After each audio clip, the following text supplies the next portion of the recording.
If you love metal detecting, you'll love Treasure Hunting magazine. Each month, we bring you a brilliant mix of real-life stories, expert tips, amazing finds, and all the inspiration you need to get out and enjoy the hobby. Written by detectorists, it's packed with useful info to help you read the land, improve your finds, and figure out what you've discovered. Whether you're just starting out in the hobby or you've been detecting for years, there's something for everyone. To subscribe to the UK's favourite metal detecting magazine, visit treasurehunting.co.uk today.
Hello, good evening, and welcome. Welcome to the Big Detecting Show. And it's just me. That's it. There's no one there. Don't worry. There. It isn't. Oh, God. I'm here. No. Is that because Alan's just come out? No, I managed to get away early. So tonight, it's myself and Donna on the show. Thank you for joining us. Donna thought it was going to be controlled by our AI system, which worked a bit, I think. You were panicking, weren't you? Yeah. Anyway, do you like my new glasses? Oh, hold on. Yeah, wow. Interesting. So thank you for joining us. We got a lot of people in the chat tonight. Nick West, hope you're doing well. Bless him. I think we mentioned Nick West on the show a couple of weeks ago. He went out metal detecting and sadly had a heart attack in the field. I shouldn't laugh. But he was found and he's okay. But he did say, remind people where you're going. Yeah, exactly. When you go detecting. What 3 words or whatever. Have you seen Nick's message says, hi, Dave, Adrian, and the Soham Sorceress. Have a great weekend detecting. I like that. Jim Painting, hope you're all okay, mate. Nick West found something which I can't really talk about, but he'll be on the show to tell us, which is a detectorists and a war relics find, which is worth lots of money. He'll come on the show soon to tell us about that. We've got I think it loads was of people coming on the show. We have got so many guests lined up. Yeah, we have. We've got some really good guests. And so we have got, if we just tell people what's coming up. So yeah, go on. 2 shows. We have got Matt and Jess from Digstock coming on again. Can't get away from them now. They joined us. They joined us at RCM, and now they want to come back and talk about some more stuff, which is really nice to make links with our overseas community as well. But also, we're coming up to Halloween. So Nick's right, the Soham Sorcerers. We are going to have a myth and magic Halloween show. So what we'd like you to do is, if you can send in myth and magic, if you can send in your kind of local mythologies, where your legends take you when you go detecting, what you're actually looking for. Are you looking for something specific? Are there legends around that? If you've got any local legends, love a King Arthur one, that would be great. I met the most fantastic guy when we were at RCM2, when we stopped at a little pub in Ford. His name is Malcolm Guite, Guite. If anyone is into King Arthur and the Arthurian legends, he's a poet, and he is writing his own, a newly researched version of Mallory's epic Arthur story, and it's going to be incredible. And the first part of that is out in March. We do have a video clip of it. He did read me the first verse, but we have to get that through his PR because he's actually quite famous. So, but yeah, anyone who wants to send in a video or speak pipe, or if you've got some kind of strange, if you've got a standing stone near your village, you want to talk about that, then we'd love all of that kind of stuff. Anything myth or magic. And yes, I will, Matt Kent, go and take a picture of the witch's altar at Soham. There you go.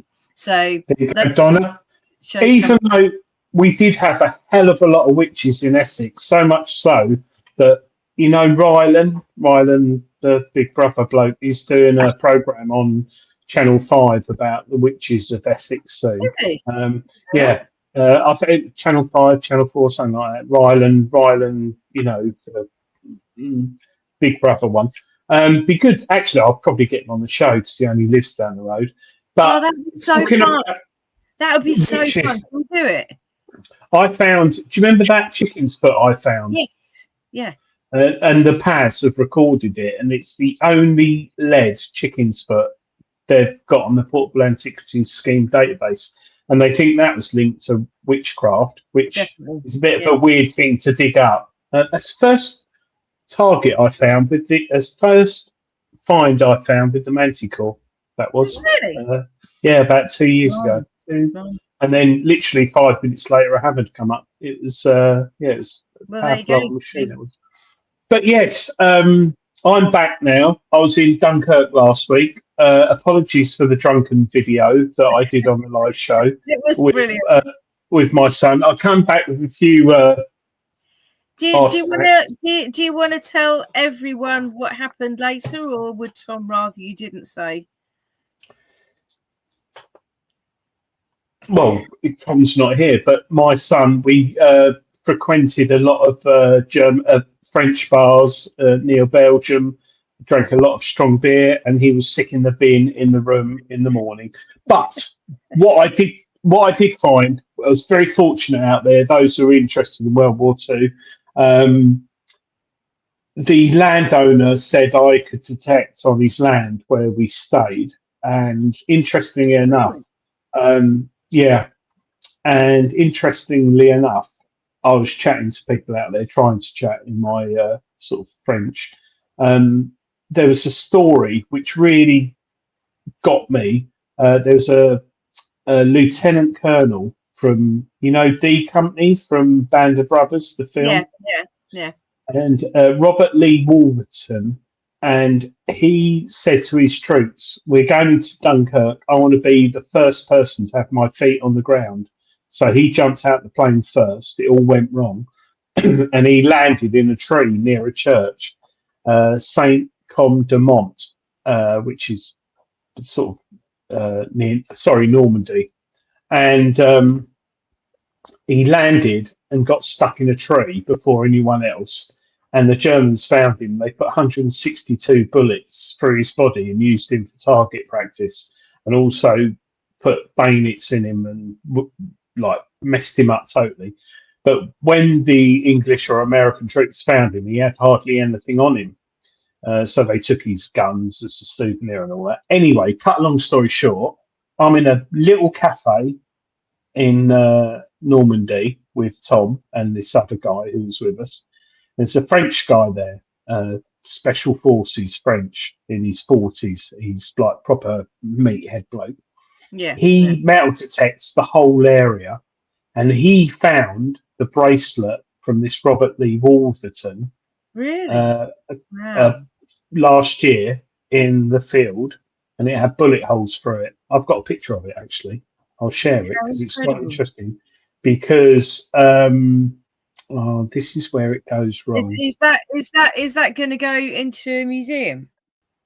It is in a museum. So this is his bracelet. Wow. Oh, that's the museum. This is the bracelet, and you can see the bullet hole in it. That's him. But a metal detectorist found that. And what I found really amazing was a lot of fines come up from metal detectorists around there, but there's only significant certain ones who can do it. But yeah, it was amazing. I think being English, we were fortunate that no one came on our land, but in France, we were right in the middle of all the paratrooper landings, and all the fields around us, hundreds, thousands of people died, and it's very sad, but it was quite interesting. And fingers crossed, I'm hoping to go out there metal detecting next year, looking for some World War II stuff. Yeah, I mean it's an opportunity, and you don't those. I got a really fabulous permission, second RCM, to detect near Bath from a farmer who's got a lot of land down there, and it was purely by accident that I bumped into him, drank 7 bottles of wine between 4 of us, and he said, "You can come on my land anytime you like," but it is a really significant area. And like you in France, I mean, I know Nick goes out there quite a bit, but to actually, it's something else. We like you say, nobody ever landed on our territory, so to speak. They did, but obviously, you know, they got taken prisoner, and apparently, as I was told by somebody when I was giving a talk, absolutely nobody landed here, which isn't true. But there is so much history still in the ground, and farmers dig it up all the time. You go into any farmer's barn, France or Belgium, and they have got absolutely stacks of relics, stacks and stacks. I was fortunate because I sort of knew someone. We went into, I'll say where it was. It was back of a coffee shop, cafe, and it was just like an outhouse. And all the farmers with their finds take it there, and it gets sold on, or they've got a mini museum. But the prices of things from the Second World War, penknife, 650 quid. It's like, whoa. Anyway, we've waffled on. Tonight's show is about your metal detecting finds, cleaning and preserving them, what to do, what not to do. So if you're new to the hobby, you're experienced, you probably have your own way of cleaning things. I'm still yet to find the perfect. Well, I found what I prefer, and I think it's a personal preference on how you look after your finds. But for some, it's lemon juice. For some, it's hair lacquer. And I think tonight we're going to talk about what's available, what we've chosen, and what we think is personally a good choice. And I Plus, think what we've actually tried as well, because I mean, there's hang on, just before you butt in, we've got some prizes to give away tonight. So if you're in the chat, we'll do the hashtag thing. So we'll say a word, you put hashtag on your keyboard and then the word, and then you'll go to a free prize draw, and we're giving away a couple of prizes tonight. Fastest fingers wins. Where's James off to, by the way? Because James has just said he's watching us in the queue for the airport. I think he's gone to a 1970s roller disco in San Francisco again, because he's heavily into roller skating. So I think. You move on anyway. Jim Panting said, "I hope Adrian had time to visit some war graves. Did you?" Yes, but not enough time because there is so many of them, so many. But and Nick has said the invite is still open to you to come Normandy detecting. Yes, thank you, Nick. Yeah, I'd love that. I've got to talk to Nick, and I hope he gets well soon after his heart attack. He's getting there. But yeah, it takes a while. It takes a while to build your confidence back up. But Nick, slowly, one step at a time. Don't overdo it, and you'll be right as rain soon enough. Anyway, Donna. Yes, Donna. So I dig up a fibula. Yep. What, in your eyes, should I do to preserve it and keep history? It does depend very much on your soil type. So, and this is the problem. We all come from all parts of the country. We might come from overseas. Your soil type is significant to the condition that you will dig your find in. So where I am, Cambridgeshire clay, worst place in the world. Mine will have hard white concretions. It might have calcite concretions on it. And I'm facing the biggest nightmare. If you're lucky, you live in a place where you've either got peaty soil or sandy soil. Do not put it in water if it doesn't need to be cleaned. Now, if you are digging, and if you're an archaeologist now, as I am, but put your hands over your ears. If you're digging in muddy conditions, the safest and best way to get filth, dirt off your find is drop it in a glass of water. Doesn't have to be distilled water. That find has been in the ground. It has had farm chemicals put on it. It's had all kinds of manuring happening to it. It might have been burnt, whatever. Yes, sir. Sorry, I know what distilled water is because my mum used to have to use it in her iron. But those who are new to the hobby, where do you get distilled water from? You can get distilled waters from places like Halfords. So they just sell it for screen washing and things like that. Car batteries. Yeah. But the thing is, tap water can contain fluoride. It can contain all kinds of chemicals. But what you're trying to do is shift the mud first. So as soon as you can, don't leave finds sitting in your finds bag for weeks and let whatever it is stuck to them solidify. Drop it in a glass of water and leave it. Do not touch it. Do not touch it for 2-3 hours, even till the next morning. And then I have got here a selection of, there you go, paintbrushes, varying different stiffnesses. And what you do is, while your find is in the water, you will dip your paintbrush and you'll just push off the mud until the mud is all gone. And so you're not scrubbing it, you're not scouring the surface, you're not damaging the surface. Then you're going to leave it to dry. So that's step one. Step two is then, once it's dry, to have a look at the condition. Now, if it hasn't got a lot of calcification on it, then I'm going to get it out now because I've actually got one. These are the best things on the market. Now, there are these, or there are these. So if you don't have one of these and you don't have you've got two soft picks on here. You've got a white one and a black one. The black one is the graphite one, and mine is so stiff I can't get it out. Right, The white one is a little bit harder. The graphite one is a little bit softer. And you can actually, and this is sold by Composite Cleaning Pencil. You can see it on the side there. And it is basically a cleaning tool. You would use probably the white one just to pick off any little bits of stuck in dirt, calcification.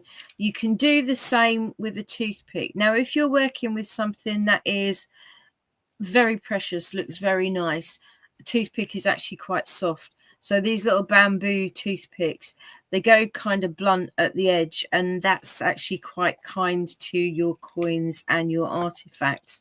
But you're doing that when it's dry. You can use toothpicks too when it's wet, just to get in the little tiny bits and holes and things like that. I'm not sure how Graham is about using these actually in the wet, or how they even perform in the wet. I've never actually tried it. And the other thing you can use also is a cotton bud. I mean, in my armory, I have toothbrushes. I have, and please, please, please, if a find is copper alloy, don't soak it and then scrub the hell out of it with a toothbrush. All you're going to do is just destroy the patina. What we're trying to do is we're trying to keep that patina. We're trying to disturb it as little as possible, which is why you're not going to have a really good go at this thing that's been soaking, because it will make the patina very soft. So you want to dry it out and stabilize it. That's without using any chemicals at all, anything. When I started asking people about how do you clean your finds, in all innocence, you know, when I've been detecting for a couple of years, it was like alchemy. What about you, Adrian? Well, I was just about to say, someone in the chat said deionized or distilled. Oh, no. Yeah, it is the same thing. Yeah, it's different. So the water you buy from Halfords for car batteries is produced from steam, I think. Yeah. And deionized is where they remove the iron and any metal impurities in the water. So distilled, and I write here, distilled. So basically, it was a very good question. It is a good question, and it is a good answer, but not distilled, I think, is water produced from steam, so it takes out some impurities. And deionized is they remove the ionized, and any copper or whatever in it. Which one is the best? Deionized is better than distilled. I would say deionized is probably better than it is, but it depends how long you're going to be soaking your finds for. I mean, I'm talking about, you know, when you first get them home and you want to get them out. There you go. Andrew T. Hi, Andrew. Mineral ions such as sodium, calcium. Is water that has been treated to remove nearly all of its mineral ions, such as sodium, calcium, and chloride, through a process called ion exchange. Which makes sense. Ideally, you'd be using that in a conservation environment. We're talking about when you first dig it, you're getting the filth off it. If you're going to waste your deionized water if you're trying to get filth off it with that, because what you've got on it has already got a whole load of chemicals and nastiness in it. So we need to get rid of that before we start actually thinking about what we're going to do to conserve whatever it is we find. So the best thing if you're not sure about potions classes and you're a little bit nervous, I mean, I don't know what people do. You know, if you find something really, really nice, do you go, oh, this is really nice, give it a bit of a scrub with a toothbrush or something, and then just put it in, like, you know, one of these? I mean, these are quite cool. If you want a box to take to your next club meeting, look at these. That's actually quite a cool thing. Where's that from, Donna? I think that was about $2.99 or something from the range. And it's got a really nice clip on it. It's really solid and durable. But if you wanted to take a load of finds to your club meeting or something, that's ideal. not necessarily for storage, because a lot of these, and that's one thing that you have got to be careful about when you're buying anything. Plastic bags, you know, we need these. Buy packs of sort of 100 of these. They cost about £2.50 for about 50, but make sure they don't have any PVC in them. Everything needs to be non-PVC. Dean McAvady, hi Dean. Is rainwater better? I would say yes. I would say yes as well. It's softer and it doesn't have the calcium in it. It's just whatever it is falling out of the sky. It's good for plants. It is, but don't get the stinky water out of the water barrel in the summer, because that's yuck and you don't want to be dealing with that. Oh, Keith Ellis. Should we run? Come on, Keith. Here we go. Keith, no. Oh. No. So Keith said, should we rub hammered coins with tin foil and spit, or stop doing it? I see so many people. Oh, let's just test if it's silver. Hold on. Scratchy. On the matte side. The tin foil that you get nowadays is not the same as the tin foil that you used to get.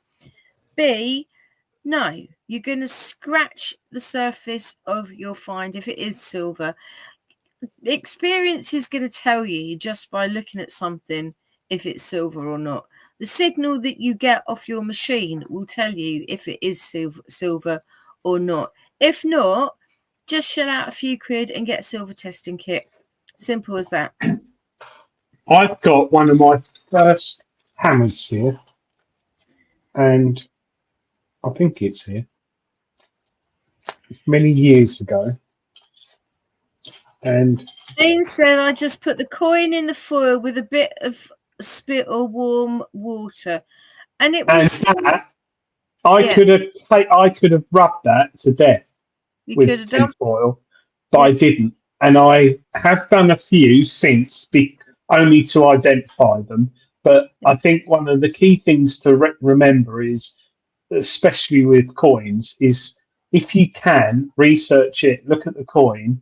If it's of value, do not mess about with it. No. Just leave it as it is. And I think it's important to say as well, even if it's a broken coin, a clipped coin, a fragment of coin, if it is a rare coin, it's still of value. Don't think that it has to be completely whole and undamaged to be of value. It could be, you know, the only one of that particular money known. And if you look now, I was actually looking through some YouTube videos earlier today. The amount of YouTube videos there are when you ask about cleaning silver coins. Oh, it's loads. It's loads. That say, don't do this, don't do that, don't do that, don't do that. The surface of silver is really quite soft, as the surface of gold. Our first giveaway is now live. So only available to those watching live on the show tonight. If you just put in the comments, hashtag, that's the hash thing on your keyboard, BDS, that's Bravo Delta Sierra. Not the actual words, but BDS. Hashtag BDS. Philip Wills put the hashtag in there. Thank you, Philip. Yes, Philip's in there. So first prize tonight. I won't tell you what it is, but we got a couple to give away. So we're using our new giveaway tool. Oh, it's working. That's what we want. And it's only does it time out after 15 minutes? 25. So we'll do it in 20 minutes time. We'll do the draw. Remind me 10 to 9, Donna, and then we got another one after that one. So it's working. While we're talking about competitions, can I just let everyone know that fantastic cabinet that Wayne Rollins made for RCM, and we want to raise as much money as possible for RCM. It is now live to basically buy a ticket for on lockdown competitions. So if you go visit lockdown competitions, you'll be able to buy a ticket, or 10 or 20 or however many you want to buy, support RCM, and you could actually win it. There you go. How exciting is that? Adrian will tell me how much tickets are, because I have no idea. I haven't got a clue. Just go to lockdown competitions. It's open for a couple of weeks, but we'll shout about it on next week. So when it comes to, we've spoken about water and preserving your finds after you've dug them out of the ground, but there's many other options. And if I just share the ones which I historically used to use, and that was this Renaissance wax. It's got the Royal Seal of Approval, not for metal detecting, but predominantly for just cleaning things. Microcrystalline wax. Now, this was really big in the hobby up until probably 5 years ago, when Composite Cleaning Pencil brought their range of wax out. I mean, that's up there last year.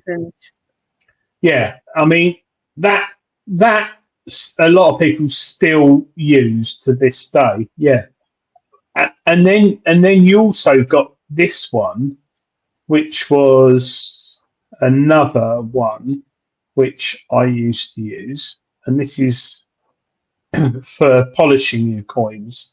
So prelim, have you seen that, Donna? No. But so this is a very, very, very fine polish. Yeah. So a lot of people used to use this for cleaning if you Roman want coins. to, I mean, really, a lot of people look at their silver coins and think, oh, they're a little bit dull and they should be a bit shiny. Now, if you want to sell a silver coin, if you want your silver coin to be in a desirable condition, the people who are buying it now, the fashion is to have the patina on the coin. So they don't want a shiny coin, they want the patinated coin. So if you start rubbing away at your coin and you destroy that dark natural patina, that coin then becomes less desirable. Now, if you get a standard Eddie penny, and there are millions of them, we all find them, and you just want to make that a bit shinier, and yes, I know, if you scrub away with that, it will make it lovely and shiny, but it will scratch the surface, so don't do it. All you need to do is, if you've seen the silver cleaning cloths, all they are is a very, very soft, like a duster, that just has a tiny little bit of like silver cleaning fluid within it. Give it a gentle buff with that, and then just clean it with a bit of old tea towel. There you go. And just give it a bit of buff on that. And what will happen is it will start off very shiny, but it will gradually get its original patina back. It will just even out the patina. But that's the most gentle way I can recommend to buff something that's silver up. But don't go scrubbing at it with Silvo or anything like that. Nick Berry, if you leave the patina on the item, you're giving the choice to the buyer if they want to remove it or not. Exactly. Yes, very good comment. Clayton said, I used to preserve some stuff in a big chip pan with candle wax on them. Another tip for cleaning up finds is the pink stuff cream. This stuff, yes, of Sudocreme is a well good cleaner. Never mind putting it on your hand, he says. Oh. Well, to be fair, nobody talks about this. Now, this is really, really well. Donna, I don't think it's the right time to bring that up. Sorry. Oh, we're talking about... Right. Okay. Now, we all have some Roman grots, and when we say Roman grots, I don't know what you do with them all. Do you just put them in a jar? Do you just kind of shove them in a shoebox, forget about them? Do you chuck them in the bin? Some people chuck them in the hedge.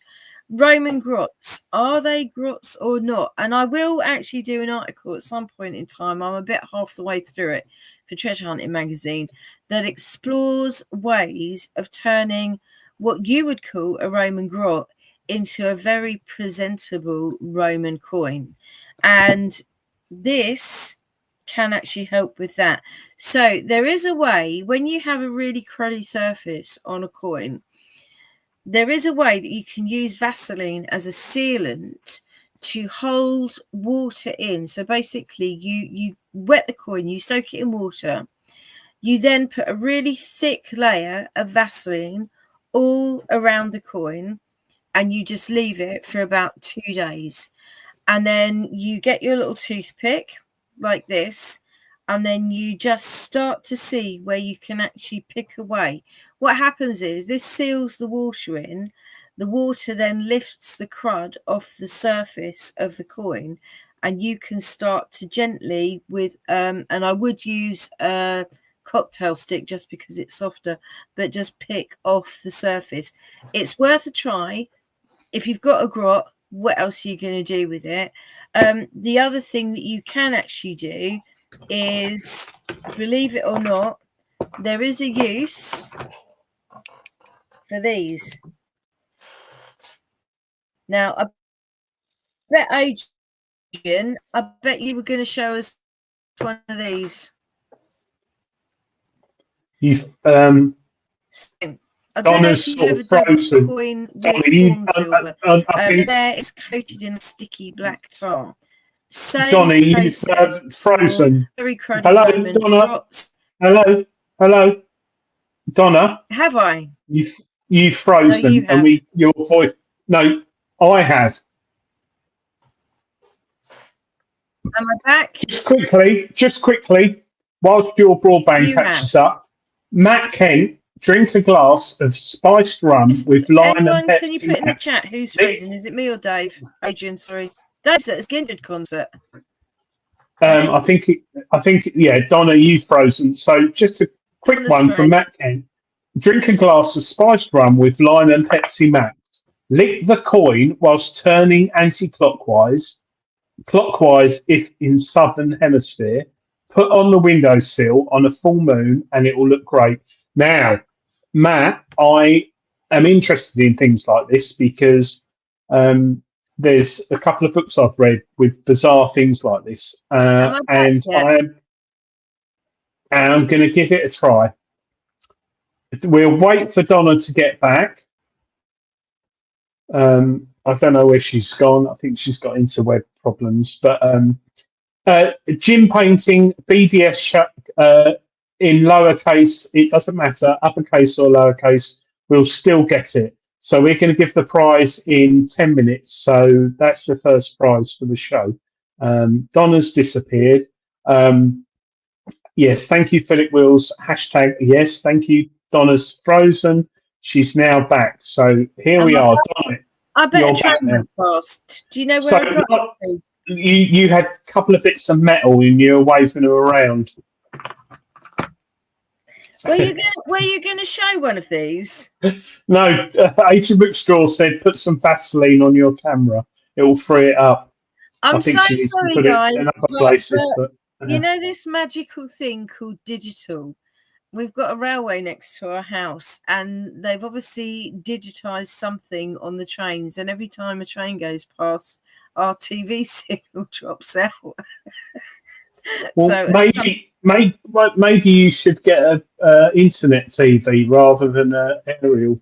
Or have you got? You have got internet. Yeah, it literally is a digital. Anyway, the trick. So I don't know if anyone's tried this or anyone's found this. You need to get a shallow dish. Please don't use lemon juice out of a squeezy Jif or Tesco's or Asda or Waitrose lemon juice bottle. Needs to be fresh lemons, so you'll need a lemon squeezer. Squeeze enough lemon juice so you're going to put your coin between two rusty nails, and you're going to squeeze enough lemon juice, so you probably need about 2, to cover the topmost nail. And what it does is it creates some kind of electrolysis, and that also eats away and breaks the surface between the coin and the incrustation.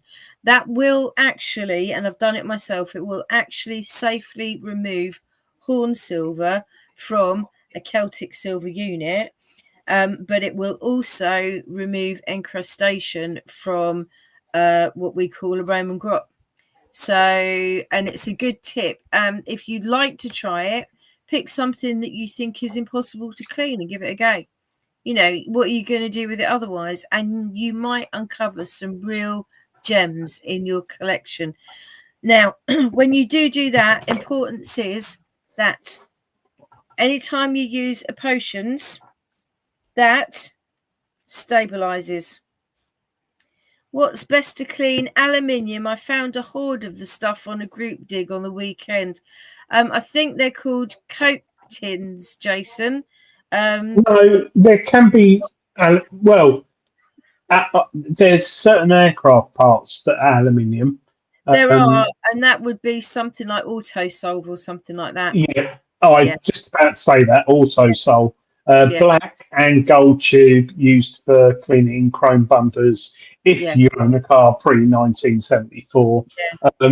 But yeah, Autosolve, baking powder, lemon. I don't like lemon juice, but washing up liquid. But Autosolve's really, really Matt good. Kent said, "What's best to preserve my shotty collection?" I'd actually say, Matt, as long as they're clean, then a little bit of the preserve it wax. Yes. So we've spoken about what did I share tonight? What's it called? I've forgotten the name of it now. Renaissance wax. Renaissance wax, which was used by a lot of people years ago, and the British Museum used to use it. And then we also got separate to waxes. Donna, what's the one? I've got bottles of it here. Art Seal. Art Seal. Yeah. Art Seal is. Does anyone know what Art Seal is in the chat? Yeah, this is basically like the base of nail varnish. I'll give them a shout out because I quite like Art Seal for certain things. It's the number 10, isn't it? They're different grades. Yeah. I think it's so they're closed. So so if we go to their products, so Paraloid. Yeah. So this is actually used by the British Museum, I think, still. Paraloid. You can buy it on eBay and stuff like that, but they do different strengths: 3%, 5%, 10, 15, and 20%. So your 3% will give you and your 5% will give you like a wax finish. Your 15 and 20% is like hair lacquer, personally, I feel. But I think I'll give them a shout out to them because they've got a really good website. What it does is it gives them quite a nice gloss. So I think with some of the waxes, it can leave things a little bit dull. I'll tell you what is a bit strange. Now this might be quite old, but silicone hair wax, unperfumed silicone hair wax will actually give this. What is this? This is Shockwaves by Weller. That must come from the 1990s. I've been probably using it that long, but it's not perfumed. It basically is just silicone hair wax, and that actually just puts a little. It's not matte and it's not glossy. When you're doing your Roman grots, to give them final extra clean, put a little tiny bit of Vaseline between your fingers, and I mean tiny. Rub it together like this. So once you've actually cleaned your grot up and it's all clean and you've washed it off and it's all dry, please make sure it's dry before you put your finishing coat on. And that is Artisil. that is Renaissance wax, that is the Preserve It wax, anything. Make sure you've dried it for at least 3 to 4 days, but then just rub a very tiny bit of that over the top of a grot. And we're talking about when we're cleaning something that would otherwise be dead and useless, so it doesn't matter if you bugger it up, but that will actually continue the cleaning process. So Vaseline has petroleum in it, and petroleum by its own nature has cleaning agents in it, but that will actually finish the cleaning process. Plus it will give it a nice gloss that will fade to a matte, and then when that's been on it a couple of weeks, you can finish it off with something like that, and it will just keep it stable. Interesting in the chat, Nick Berry, why is Renaissance wax not used anymore? That's really good, Nick. A lot of people, everyone used it, and I think it's quite a big tub. It's quite pricey, and unless you're finding like 1,000 Romans a day, you're not going to use it up quite quickly. Oh my God. Oh God, here he is. Hello, can you hear us? He's turned the sound off. Can't hear you. No, it's making a noise. You can see, just so you know that we're not lagging it. Say hello, everyone. Hello, live on telly. Hello. See, we're all singing.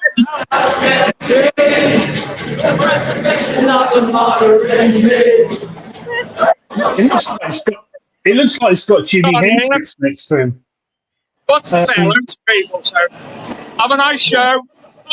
Thanks. Bye.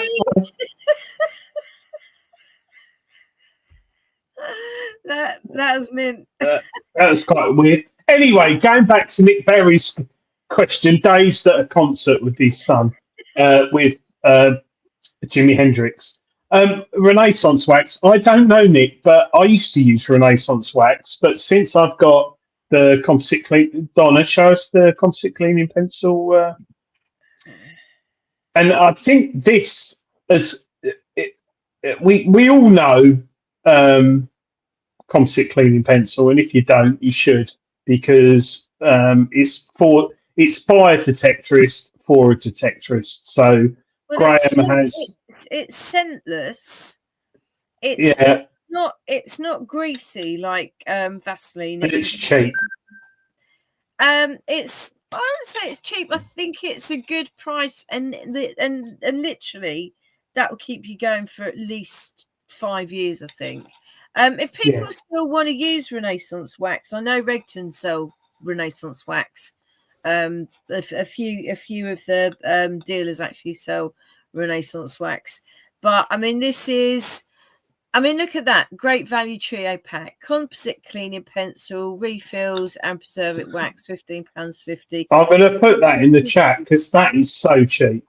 It's brilliant. It is brilliant, and I don't want to. When I say cheap, I don't want people to think it's a cheap product, because it's not. It's a quality product. It's just priced well. It's priced to our advantage, I think, and I'd recommend it to anyone. And in fact, since I actually got one of these out of Graham, and I did have to pay for it, I'm just saying, he gave everyone else one, but I haven't got a YouTube channel.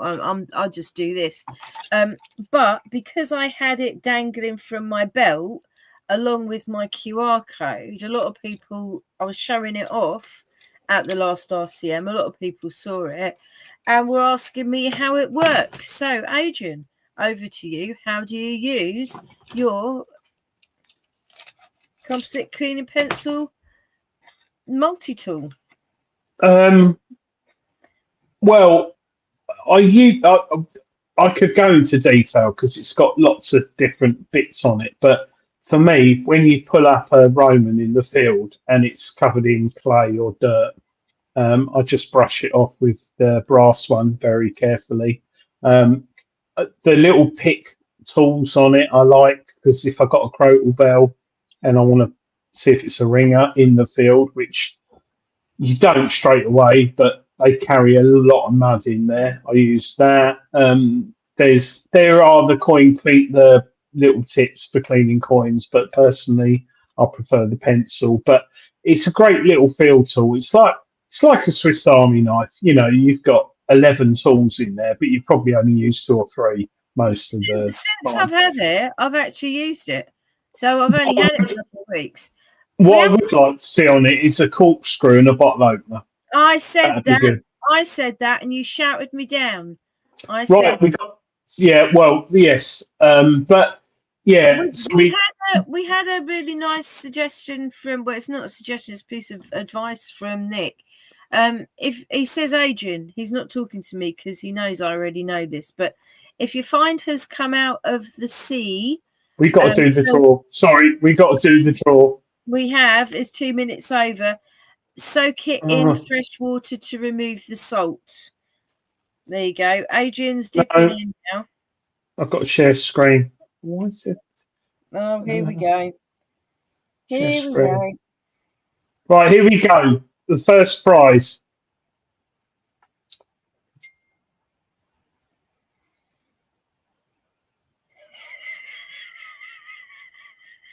Ava. Well done, Ava. Well done. What did she win? I've lost my mouse. Where's the mouse gone? What did she win? Oh, here we go. I don't know what's happened here. And you moan about my technology. It'd be about 5 miles. It's there. I've got it. Ava, have you got Cleaning Your Coins and Artifacts book? If not, you're going to get it posted to you. Ava. I met Ava at Rodney Cook. I don't think that's her real name, but I've forgotten her name. But you've won. I'll show you what you won. I'll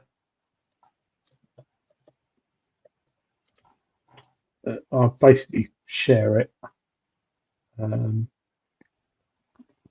So you've basically won that book. It's a really good book. So you're going to win that. If you could, Ava. No, you haven't got it. Oh, good. So if you could go to Big Detecting Show, I'll put it in the chat.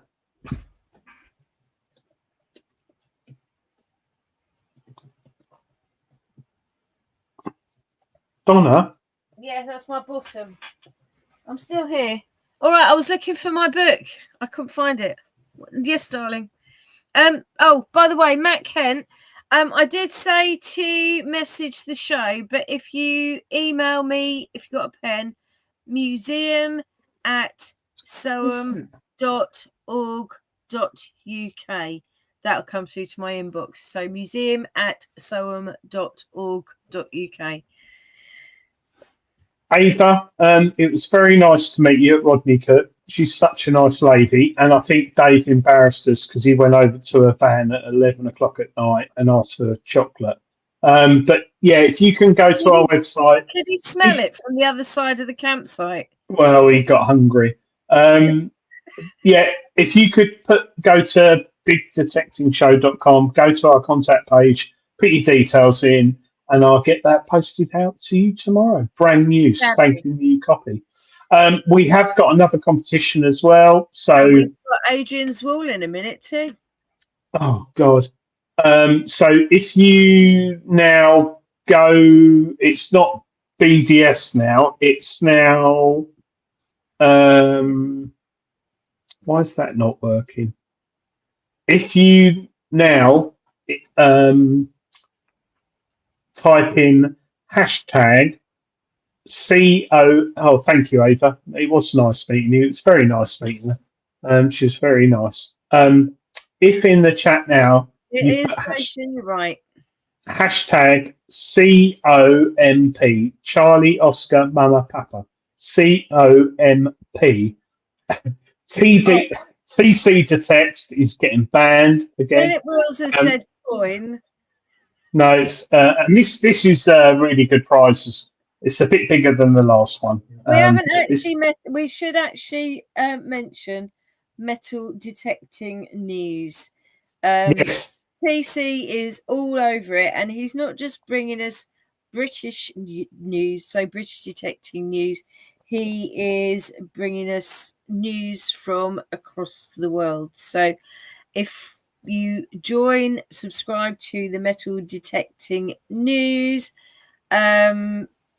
you'll have to put it up again because I didn't write it down, but you'll get all the latest updates. There's a competition running constantly for a prize, and it's sponsored by Graham Composite Cleaner Pencil at the moment, but we've got all the latest news from the dealers, what's going on, what's going to be launched when, whispers on the ground, anything that comes up in the press, what finds have been found. And I'm hoping to see there the fabulous jersey buckle and axe hoard that came up, that was just announced today. And yeah, that's it. We're doing Adrian's wall in 2 minutes for another prize for tonight. So we're giving away stuff, guys. So hashtag COMP if you want to win. So in the comments, but you can see in the comments if you're watching live, hashtag COMP. I think Steve Cord's put it in about 15 times so far. Well, it removes duplicates. So if you are doing that, but then it keeps the chat going. Hello, by the way. There are so many new people in the chat, so I just want to say hello.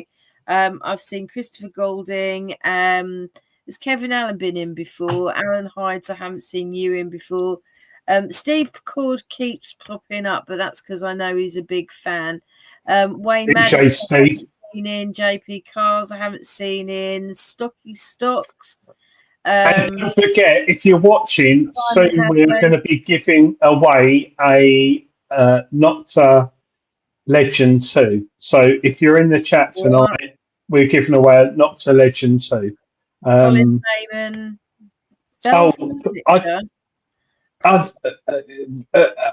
Philip Wills combined chat. Yes, thank you. I completely forgot about that. Oh, I don't know how to do it. What have you done now? No, there's a thing combined. Anyway, so it's 1 minute 2. Are we ready? Yeah.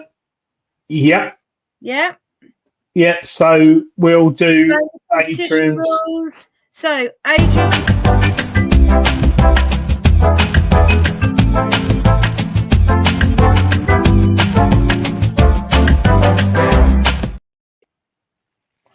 Hello. Right. It's a tile game. We remove the tiles and we guess what's underneath, and you put it in the chat. And this is a good one. It's a good one. Donna, are you watching the chat? Yep. Thank you. Right, we will start off. Ava with 21. John Clayton with 24. Silver Hammered, no Annalise. D. McAvady, number 13. Candle Snuffer, D. McAvady, no. Anyone else dance to that? No, just me, Matt Kent. Lovely. Want a video of it. Philip Wills says Cannon, no. Wayne Maddox, 14. JP Cars Fibula, no. Whistle, no. 11. Dagger says Andrew T. No. Strap-in says Kevin Allen. Toy Cannon says John Clayton. We've got several cannons. There isn't a cannon. Matt Kent says Potsherd. Strap end, hairpin, sword blade, sword thingy. Number 9, bronze chisel, barrel tap, falconer whistle, a key, spoon. It's a scraper. No, it isn't. Jim Panting. A strap on. Thank you, Matt Kent. Pot leg, no. Stocky stocks. Nova says knife, no. Axel says Philip Wills. Number 18, pea shooter says Dean McAvady. Cleaning tool says JP Cars. Would have been appropriate. Number 20, an anchor says Philip Wills. It's a fire starter said Jim Panting. Number 18 says Kevin Allen. Purse bar, boating hook, Dean McAvady. Oh my God! Yay! A pike, John Clayton. Dean McAvady said that. Oh, he was having a good go.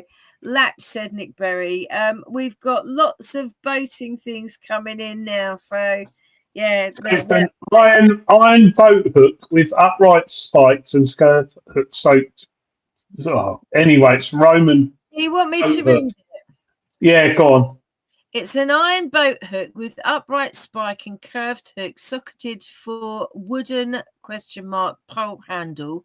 This boat hook was found in close proximity to a large variety of Roman coins and artifacts dating from 34 to 64 BC through 4th century AD, with Samian ware, blackware, and grey ware potsherds.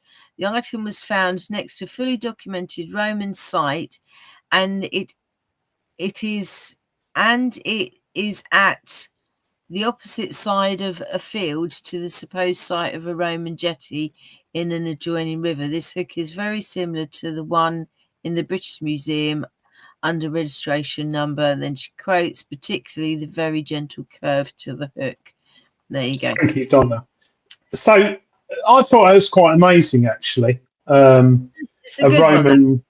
A Roman boat hook. We look at boat hooks today and just think, oh, well, when have you sat down with your friends down the pub and spoken about the age of boat hooks?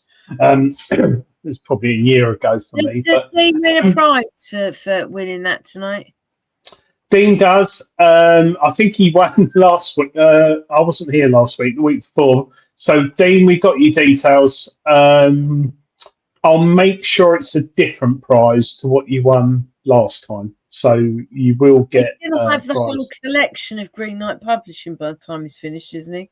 No, it was sponsored by Composite Cleaning Pencil, but Dean will get a nice prize in the post, probably on Saturday or Monday.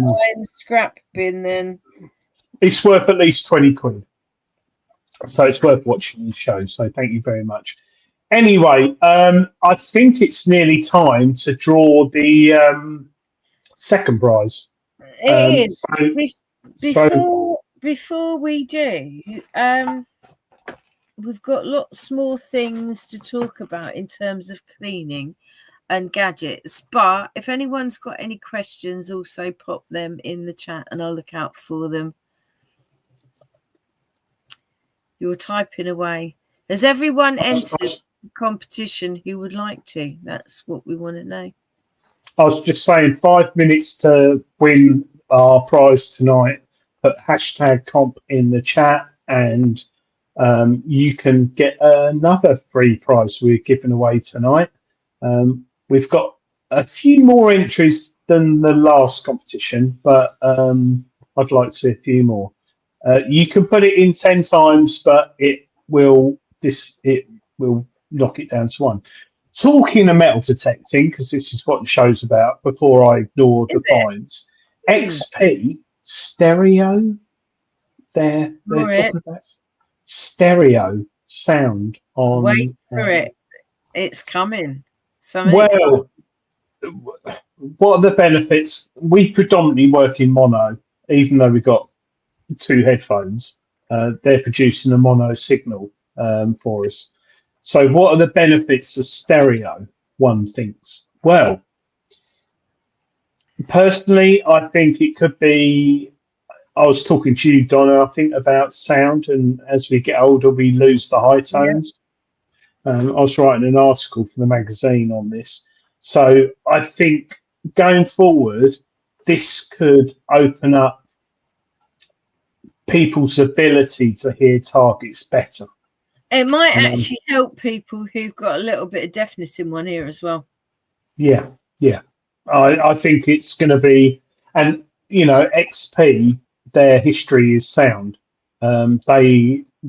If you go back and look at the history of XP, their background's into how do you put it? Not stereo, but sorry. Their back. I'll stop you there, Nick Berry Art. How did the dinosaur get clean? With a meteor shower.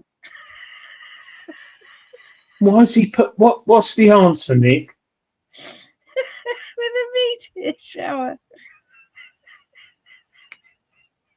Oh, John Clayton's not been detecting since the end of August. John, I Oh, went out today. I had the best time ever. Look, sorry. Can I just say, look, isn't that the cutest thing? It's not inscribed, and it was on the surface, and I won't show it because it's got somebody's actual phone number on. But I did phone them from in the field and said, this is where I am. I think I've found your very posh doggy tag that I've just dropped on the floor. or the dog was buried. Well, this is it, because you don't know if the pet is still actually with them. And I have heard stories where the pet's passed away and that person's been so pleased to receive something that's part of their like memories. And I found this lady and she was very nice. And I said, I'm sorry, you don't know me. My name is Donna. I'm a metal detectorist. This is where I am. And I think I found your dog's collar label in the field. And she said, oh gosh, she said, that's so nice of you to call, but no, don't worry about it. I've replaced it now. She said, and she paused for a minute and she said, you know, it's absolutely marvelous, isn't it? Isn't it wonderful to know that they work? I thought that was a sweet story. But yes, if you do find something like that, do actually make sure that you give the number a ring, because that little thing that means not a lot to you might mean an awful lot to somebody else. And as does researching pigeon leg numbers if you've come across a pigeon leg, because sometimes the pigeon owners really like to know what's happened to their pigeon. I've just got this from Matt Kent. Wow. A cube link I mentioned in the chat. Yes, you did. Behind the glass. My wife polished it up today at work because there's glass. It was a bit scuffed. Ooh, oh my God. Isn't that stunning? That is absolutely, oh my God, I'd be so excited if I found that. Isn't it? Donna, tell me about it. What's that all about? How have they got the glass so they've put gold behind it and then there's glass? It's either crystal, so it could actually be just glass, or it could actually be like, you know, cut crystal beveled like that. But that looks like a Masonic emblem. Is it, Matt? It's really nice. Chimpanzee, he'll know. Oh, it's very sad. It's probably Georgian. Gareth Howard lost his dog in quicksand. No. Oh, Gareth, that's awful. Stop laughing. Is he being serious? Yeah, Matt, it could actually just be like crystal over the glass, because they did actually, and when we're talking about crystal, we're talking about crystal the stone, and not as in crystal the glass. But they did actually use that to bring out foiled decoration and make them look more opulent. It's beautiful. It's stunning. It's coming, Simon. Philip Wheels, can you elaborate on losing your dog in quicksand, please? I hope you didn't, because I think it's quite... Because you laughed. Right, so we're going to do the competition now. Matt's just said there should be a picture of the back as well, Adrian. But it's double-sided. Chrissy, if you want to join in the competition, you need to quickly type in hashtag COMP. Hashtag COMP. Oh. My motorised wheelchair being restricted, I couldn't get to him quick enough. Gareth, that's just awful. That you've set him off again. I don't know whether you're joking or not. I don't think you're joking. I think you're all terrible people if you are. Adrian, shut up. Get under the desk. Get under the desk. Stop it. I wish I could block you when you do this. Oh no, he sent it to. Sorry, he sent it. Oh, he sent that. He sent some. Oh no, sorry. Sorry, I missed I it. know Gareth's had a lot of trouble with his wheelchair over the years, and we shouldn't really mock it. This is Adrian the said- back of the cufflink. Oh, I'm showing all my emails there. That is fantastic.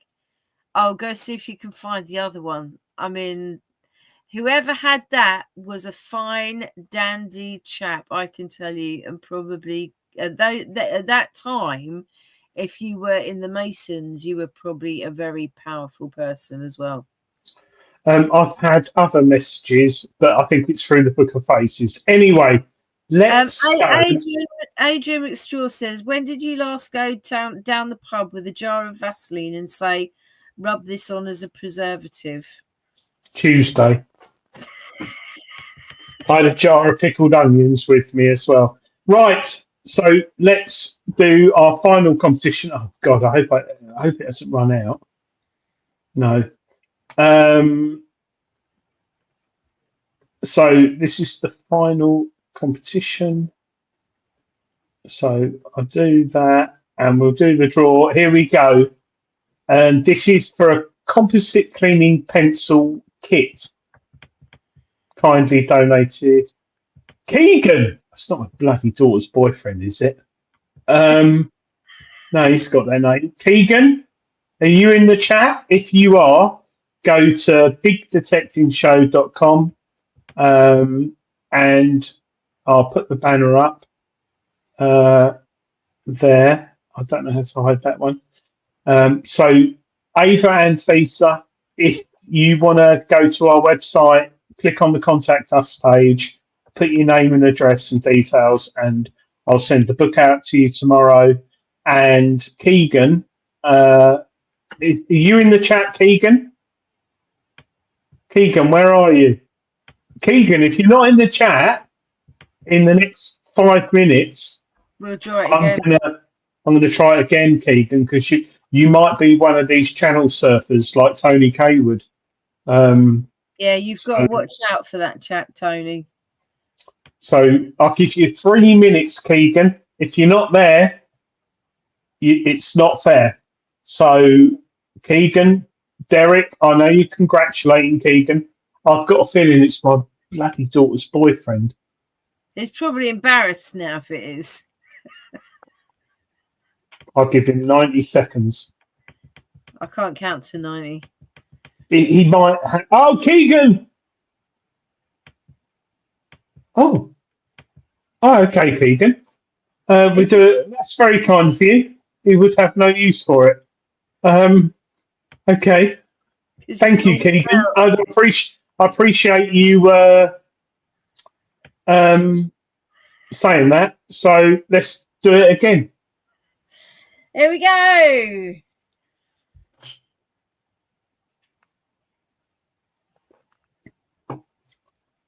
Oh my God.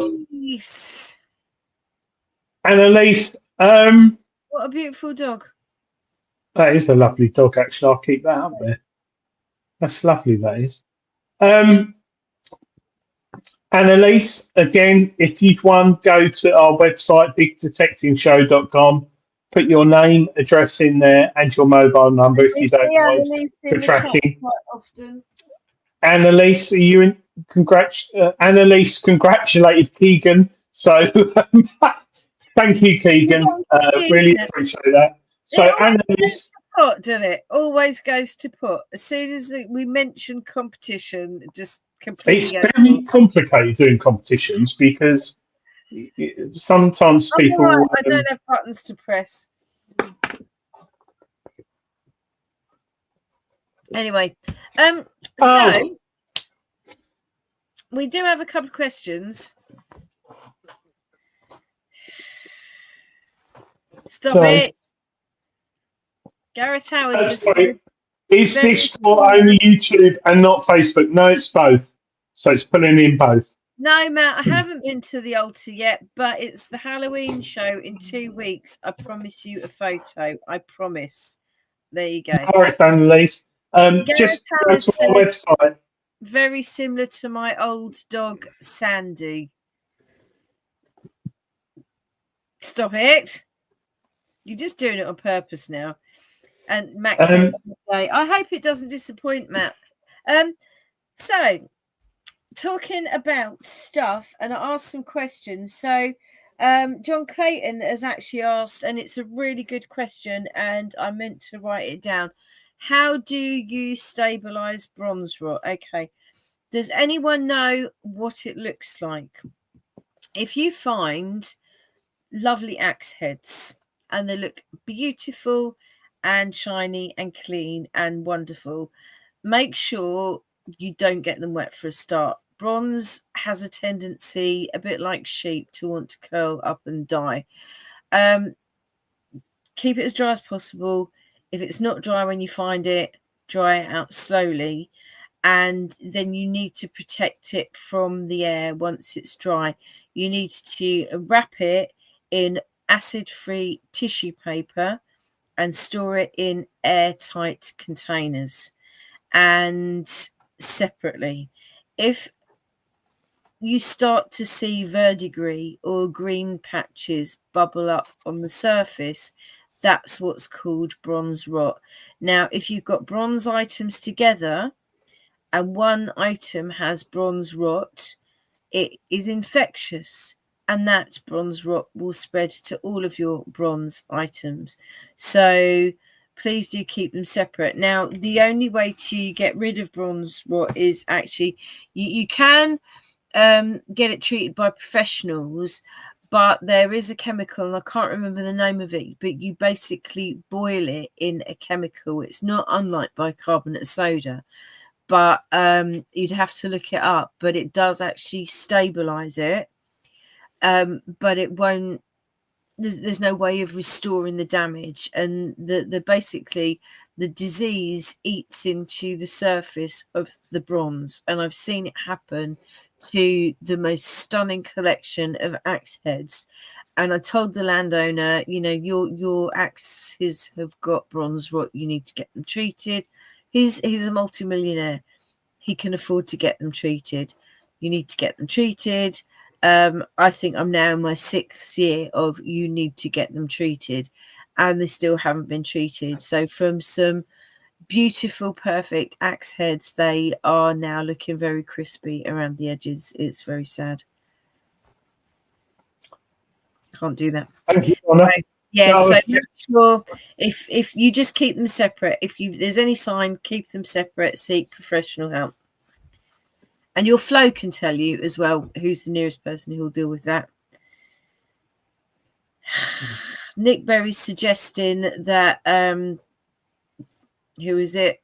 Gareth Howard gets a mobility scooter. This needs to stop. So the other thing that came up, Kevin Allen said he hadn't heard about his Legend 2 at Detectival. Kevin, the reason that he hasn't heard about it yet is because they're only just going into beta testing. They should have started beta testing this week. So it's going to be a little while before they're actually available on the market. We won't get one. We'll be able to give one away in principle, but we won't get one physically until the beta testing has gone through, the updates have been made and knocked at us. I'm hoping, Donna, the end of next month we'll have one to give away. Yeah. And that is quite a big machine. It's £1,000 machine, which we're kindly from Dilek at Nocta, who have been very good with us with the show. We've given away multiple detectors on this show. And I think it's going to be a monster. I think it's going to be a monster. We are the big detecting show. We might not get as many followers as all the others out there, but what we have got is a really good audience. We're the only detecting show. The live one, yeah, but we've got such a great bunch of people in the chat, and me and Dave love it, because from Philip Wheels, Gareth Howard and his problematic wheelchair, to Jim Painting, to John Clayton, Nick Berry. I could go on and on. Matt Kent, all the people who regularly tune in every week. We really appreciate it, because Gareth Why? said, Why? I had one, What? Nick, but I ran over a lollipop lady back in 2007, and I vowed to never step foot in one again. She lived, but her stick got snapped. You lot are terrible. Jim Panting, why are there only 10 thumbs up? I don't care if there's 10 thumbs down. We're on here to give you a good time. We're not monetized. And at the end of the day, if you can win a book, cleaning pencil stuff, metal detectors, it's all about community and people who watch the show. As well, we don't get thumbs up on the actual. We don't care, Donna. We don't have a thing flashing up going share, subscribe. Numbers have gone up, and they've gone up by absolutely tons. But when you're watching live, you have to come out to click the like button. So, get up tomorrow morning, click the like button, see if we can get more than 10. Jim Panting said he's just been to Bath to the Roman Museum, and it's brilliant. Jim, it makes me cry. In fact, the last time I went to the Roman baths, I did cry, and my husband was really embarrassed. It is, hello, James Barnes, by the way. It's just one of the most wonderful experiences. Forgetting where you are is the problem. Forgetting that the Roman baths at Bath are right in the middle of a shopping centre. And when we visited them, there was a very loud, inappropriate busker playing very loud music outside. But honestly, once you can kind of block that out, it's the most beautiful experience. And summer 2000 and I want to say, was it 2002 or 4 when we had that really, really hot summer? I was at summer school in Bath, and it was so hot that we arrived and it was rammed with tourists like it is. And it was so hot that people just disappeared. And I don't mind the heat. And I sat, I'm not kidding, I've got a photograph of me sitting on the edge of the Roman baths. I took my sandals off and my little toes are nearly on the edge of the water because you're not allowed to put them in the water. And I was on my own, and there wasn't a tourist in sight. And it was one of the perfect moments you never have again. What were you wearing? Oh, I don't know. Probably something hippified, I should think. I had hippified sandals. I had Roman sandals. We did have a toga party that week.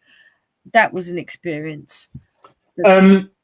John Clayton sent me some photos. Have you sent them, John?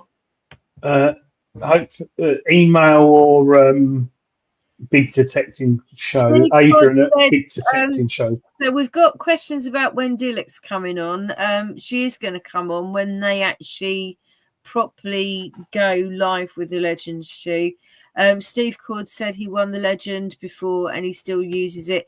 Steve, you know it's my backup, and since I've been having some problems with the Deus version 3, I've been using the Legend a lot and I've found some great stuff with it.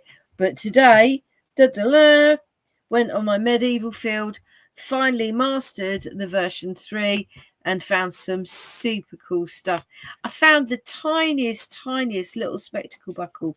Must have been less than 2 centimeters. Like a child's one. Beautiful. Absolutely beautiful. Matt Kemp, when is the 560 coming out, Adrian?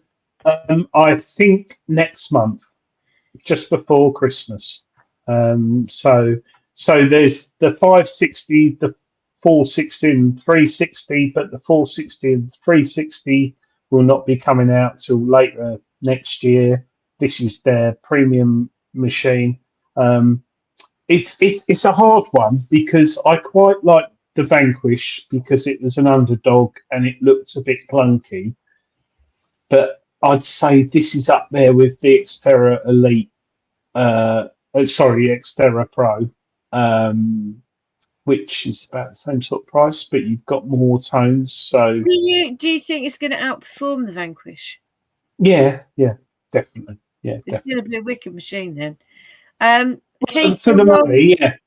Keith Ellis, you've got to wait 2 weeks for my spooky detecting stories. Dave Moore says it's really hard to listen to this evening with Donna talking over Adrian all the time. Adrian, you've got the rest of the show. I'm not going to talk unless you ask me to.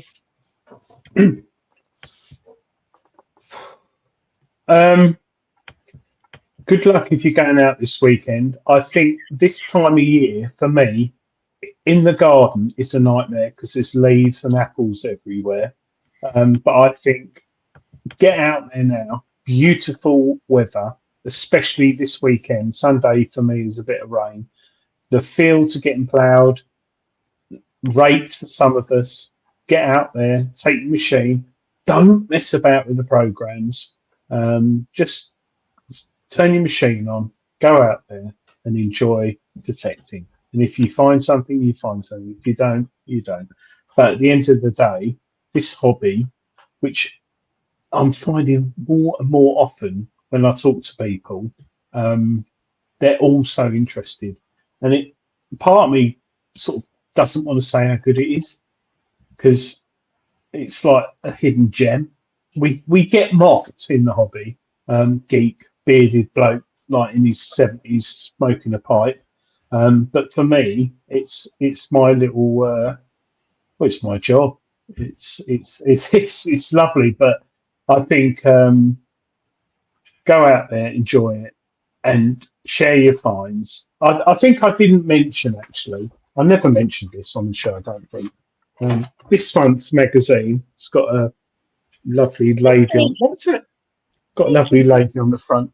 But if you don't subscribe to Treasure Hunting magazine, and you want to, if you find something right, and you think, oh, it's just a Roman coin, or you don't know what it is, you can.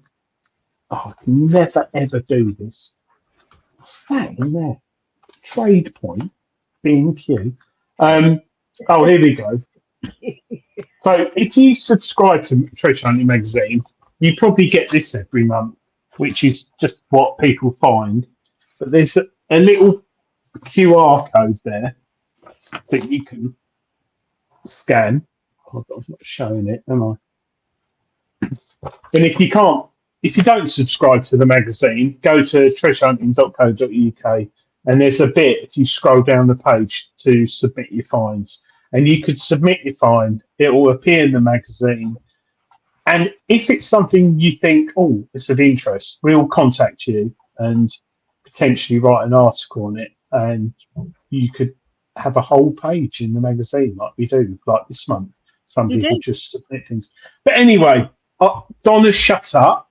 We've only lost, we've got 3 people watching now. So we've upped the thing.